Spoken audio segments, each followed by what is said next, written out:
Your guru is live. Good morning and welcome to the weekend edition of Real Estate Daily with your guru. We've got a great topic today, and the topic is, should I buy a home with a pond? You know, you're representing lots of clients, and the client says to you, should I buy a home with a pond? What do you think about ponds? What are the problems with ponds? Well, there's a lot to know about ponds, and we're going to go over that this morning. But first, let's sip our coffee this morning. You know, down below, I got a link for it. They're not an affiliate at this point, but I love their coffee so much, I want to promote them a little bit. It's the Black Rifle Coffee Company coffee. I dearly love it. If you want to know what blend I'm drinking this morning, it is Blackbeard's whole bean. I'm grinding it with a burr grinder. So, ponds. Where are we at with ponds? What are ponds? What is, if we have to define it. So let's just take a moment and define what is a pond. So a pond is a body of water that is either natural or man-made. It can be either one. There is no definition saying that a pond has to only be natural. Of course, people love natural ponds, but man-made ponds are wonderful as well. So let's talk about types of ponds that are out there. Ponds absolutely can be man-made. Of course, they can be man-made, but they can also be natural. They can be rainwater ponds. That is a pond that has no other source of water gathering other than the rain itself, and you have a low spot and it simply gathers. We were listing a home just last year that had a rainwater pond, and it was large, absolutely stunningly beautiful, but it was a rainwater pond. There are spring-fed ponds. There are creek-fed ponds. All kinds of ponds that are out there that can be quite stunning and beautiful. But there are issues with ponds that we have to address. You're the professional. You're the real estate agent. You're the one with the credibility to establish with your client. And if there's a pond on the property, you've got to talk about the issues of a pond, because there are a bunch of them. And the first, out of the gate, first thing is, are you even interested in purchasing a piece of property that has a pond on it? You want to know that from your client kind of out of the gate, because you're wasting your time showing them a piece of property if they're saying, oh, no, I don't want a pond. Grandpa had a pond. I don't want a pond. There are mosquitoes that come with a pond, by the way. Not necessarily one of the pros and cons that I'm going over today, but there are mosquitoes that come with a pond. And that's just part of the natural environment. And question number one, though, you want to ask your client is, are you interested in purchasing a property with a pond, or do we need to avoid those properties? And you're going to get people on both sides of it. But you might get people that say, well, maybe, what do we need to know about a pond? And this is where you can showcase your acumen. You can showcase your skills, your knowledge, your abilities of the industry. You can talk about insurance. You can contact an insurance carrier and say, look, I'd like to find out how much is it going to be to insure this property. There's a house on this property. Maybe it's 5 acres and it has part of the acreage into a pond, whether it's a natural pond, man-made pond, rainwater pond, spring-fed pond, creek-fed pond. I don't care what it is. You might want to find out what is the insurance issues going on with the pond, and how does the pond impact flood zones. That can be learned from the insurance carrier, because the pond itself can absolutely impact flood zones around the house. Now, it may have never flooded, but that doesn't mean it's not going to impact it from an insurance point of view. So you want to learn and get your client up to speed with insurance issues if they're looking at a body of water on the property. So what about maintenance? Because all the time people say, well, there's no maintenance to a pond. There actually can be lots of maintenance when it comes to a pond, depending on how you want the pond to be maintained. I know that's kind of a ridiculous thing to use the word in its own definition, but it's true. So a pond may be covered with heavy tree coverage. You may have trees fall into it, and it may disrupt the pond itself. It may disrupt the water system that is flowing within the pond, and you may have to maintain that. You may have to maintain the shoreline of the pond. You may have to maintain ingress and egress from the pond itself, because there are safety issues, because these are what we would legally call an attractive nuisance. Potentially, not always, but potentially your pond is an attractive nuisance. More likely it's an attractive nuisance, and I'll go over that in a second. More likely it's an attractive nuisance, so if it's man-made, you put it there. It's not just natural. It's not part of the natural environment that existed. You went in, or someone before you went in and created this thing. And now it's a man-made, and you have created an attractive nuisance. An attractive nuisance is something that interests children primarily, but not always. It can just be an interest of people. You're an attraction to them because you now have a pond. It's like having a swimming pool, and people are attracted to these kind of things. And if they're attracted to it, there is a safety issue that goes along with the pond. Just like it would go along with a swimming pool or a swing set or anything else you put in your yard, you may have to gate it so that people aren't using it or coming around easily to it when you don't want them to. All right, let's take a moment here. Slow down a second. Let me take a sip of coffee, because it is the weekend edition, and we're building your business. And how do we do that? We build your business through knowledge, skills, and abilities, making sure that you are ready to answer the hard real estate questions that your clients have for you. Take a minute and follow us on Facebook. Pardon me while I sip some coffee. Take a minute, follow us on Facebook. Go to YouTube and open up even a deeper resource for you that is free to you. All you have to do on YouTube is hit the subscribe button. Hit the subscribe button, and it will open up the members-only events to you. The Guru member-only events. And this is where we take a deeper dive, a much deeper dive into building your career directly. I have one goal, and that is to make your career the biggest in 22 it ever could be possible. Take what you thought was possible and multiply it by 10. Let's build your career to huge.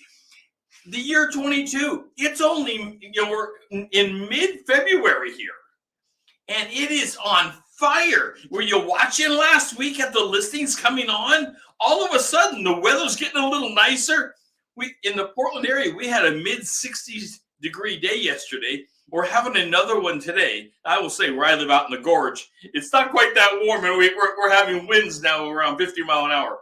But in the Portland area, we're having some warm temperatures, and people's thoughts turn to spring. And with spring, people start getting more serious about buying a house, and they get more serious about listing their house. And I want you in front of those people. All right, there are benefits to a pond. There's lots of benefits. Let's talk about a couple benefits. How about beauty? The stunning beauty that comes with a pond. Absolutely. The serenity, the beauty, the relaxation of just having the pond around. bodies of water in general, tend to relax people. They bring on an ambiance that is so, I'll just say, relaxing, that people love it. That's why they want it around. That's why they want flowing creeks and babbling brooks. There are safety issues, as we were talking about with them. There are insurance issues, just to recap here a little bit, that go along with these things. They are an attractive nuisance, no question about it. However, the relaxation of having something like a pond, can you imagine, just like right now, it's the weekend edition, and you go out from your home and you walk down to your pond or your babbling brook, you walk down to your body of water. We do it because there is a mental relaxation to the sound, to the sights, and let's face it, the wildlife that comes with having a pond can be stunning, absolutely stunning, particularly if your pond is stocked with a little fish. That can be fantastic. Then you've got other fowl, birds of prey coming in to fish there. And can it be better? Can it be more relaxing than watching the wildlife? This natural environment that you have with a pond. If your client likes it, often these places cost more money because the item is looked as overall an asset. It's an asset to the property for the beauty that it is. If they don't want it, go find something else for sure, because it's definitely for those who want it, and they will pay for it. But yes, it increases the wildlife. It increases the purchasing power of what's going on. It increases the desirability of wanting to have the property. There's not a lot of these around, unfortunately. There's just not a lot of homes with ponds around. You will look for quite a while is the likelihood. You might get lucky.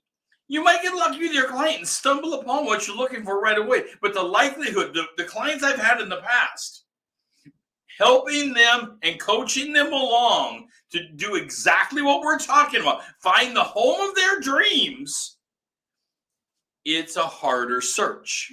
So you're going to want to advise your client that it's going to take some time.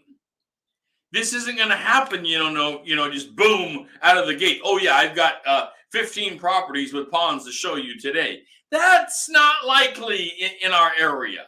We have lots of water. We have lots of bodies of water.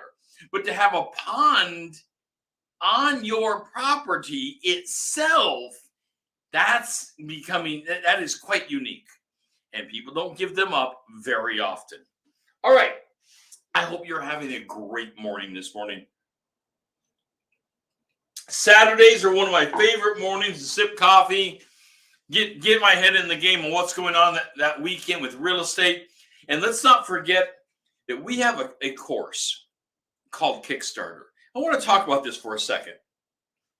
Our Kickstarter course is all about building your business. How do we do that? We build your business by taking the skills that are needed in 22 and putting a razor sharp edge on them, showing you how to, and I'll just call it fishing for leads and clients. We show you how to fish in the current environment so that you have lots of leads coming in to convert into clients. This is critical when it comes to having a full-time career in real estate. Next is for those really serious. I'm talking about for those that are extremely serious about having a full-time career that's on steroids. One-on-one coaching. One-on-one coaching that is focused on your business. It's not focused on what we think the business should be. It's not focused on a hope and a dream. it's focused on your business, where it's at today, and how to take you from where you're at today to a mountaintop experience with the kind of business that you should have for yourself, you plan to have when you were getting licensed, you plan to have for your family, your kids. It's that kind of business I want you to be having. Exactly that kind of business. Now, I'm off topic here. Let me get back over on ponds, because ponds are so fantastic.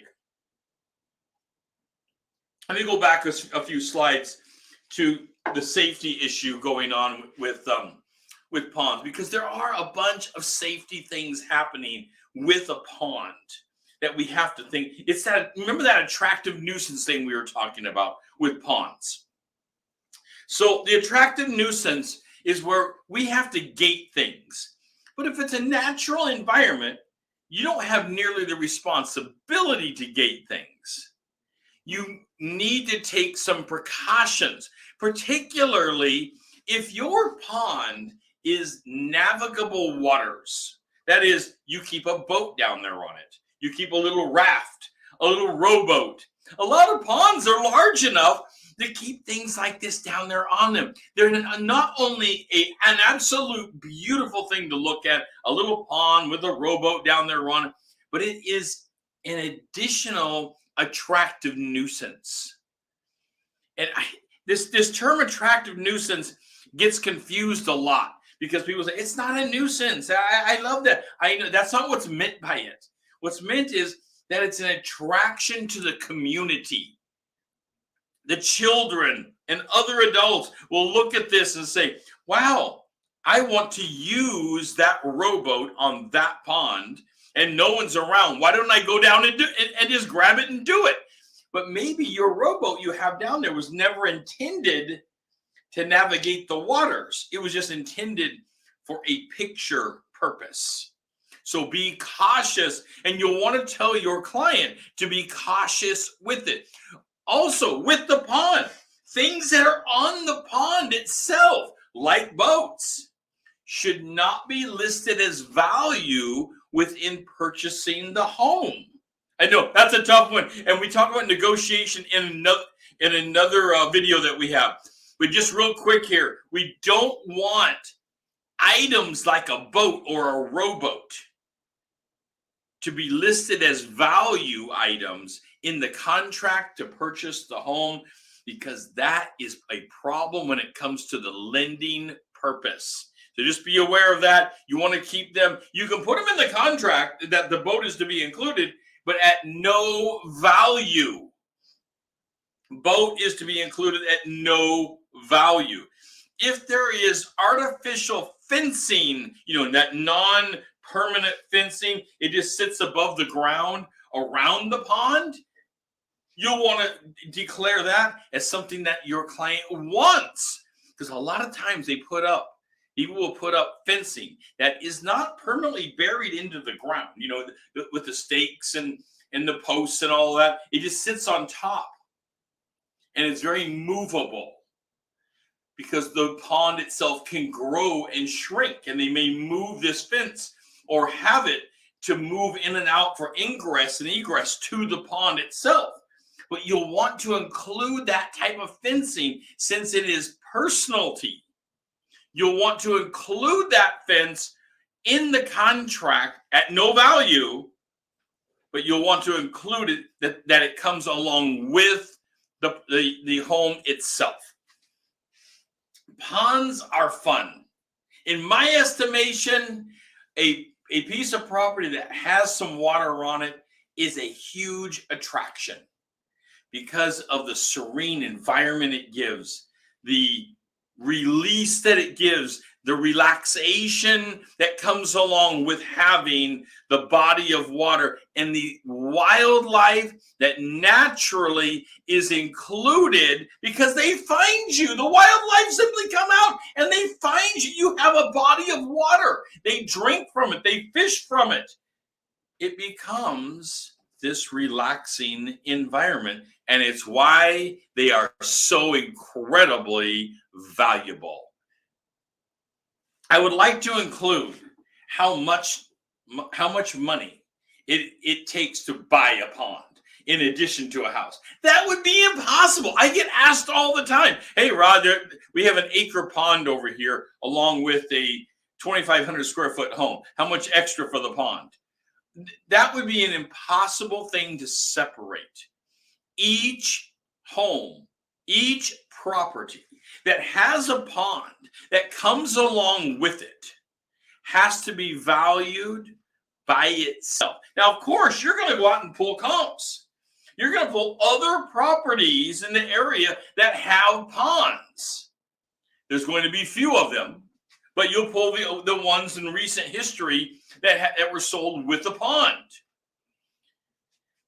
But your home, the one you're getting ready to sell, either through helping a buyer get it or the seller list it, ultimately, while you can look at comps, ponds are individually valued because they're different depths, they're different areas, different amounts of surface waters. They might be navigable, they may not be. They might just be a very shallow 6-inch body of water that, 6 inches, you're not going to navigate 6 inches. That's closer to a swampland than it is an actual pond, even though it qualifies. It qualifies as a pond for sure, but it's just a very shallow pond. Let me get another sip of coffee this morning.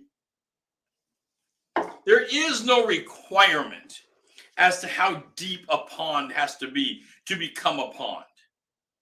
As long as it has surface waters and it's contained, it is a pond. No matter whether it is rain-fed or spring-fed, either way, it is still a pond. Different things can be done with it depending on how deep it is and how large it is, but it's still a pond no matter. All right, today we've been talking about some ponds and the value to individuals of ponds, not the actual value of a pond. As I said, that would take pulling lots of comps and some analysis that you're going to have to look at upon pulling lots of these and see what you can possibly do to put a value on a piece of property that has a pond. Difficult. We've talked about researching for them and finding out whether your client is actually interested in them. That's question number one. Are you even interested? You said you want a home with some acreage. Are you interested in a home with acreage that has a pond on it? Knowing, of course, that the pond can bring an attractive nuisance as well as relaxation and great joy and wildlife.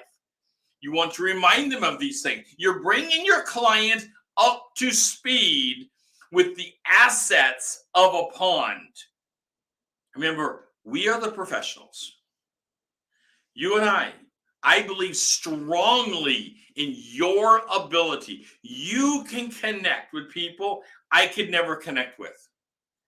We need you in the industry, and you need to be knowledgeable about things like a pond. If you're going to sell a home that has a pond on it, you need to have these minimum skill sets of knowledge to at least ask the questions. For example, calling the insurance company in advance. That would bring huge value to your client. Can you imagine? You show up to a piece of property, it has a pond on it, and you can say to your client, hey, by the way, I've already called the insurance company about this to find out what are the issues with having a pond on this property, and what would the insurance rates look like for something like this. Can you even imagine the credibility that you have just established with your client because you're able to bring that kind of knowledge? The trust factor that they are going to have in you now just went up tenfold. a huge amount because they're not even thinking insurance. They're looking out there at the pond, and maybe they're favorable to a pond, and they're saying, wow, that's terrific. And you bring up the insurance issue and how much it's going to cost, and maybe it's very affordable. Maybe it's not even a big deal. That's fine. But you're putting that fire out up front, right out of the gate. You're also able to talk to them about assets of the pond itself, the wildlife. Maybe you've looked up the wildlife. Part of real estate is having fun with this. And you've looked up the wildlife that's in the area and maybe nesting at the pond. Maybe there's some wild ducks or geese that are nesting at the pond. And you can bring those things up. People are impressed with your ability to showcase your skills, knowledge, and abilities to them when it comes to assets of the property that they are looking at. And by the way, it's our job. Our job, and of course, our love of real estate goes a long way. This is Real Estate Daily, your weekend edition. I am your real estate guru, and I'll be talking to you very shortly.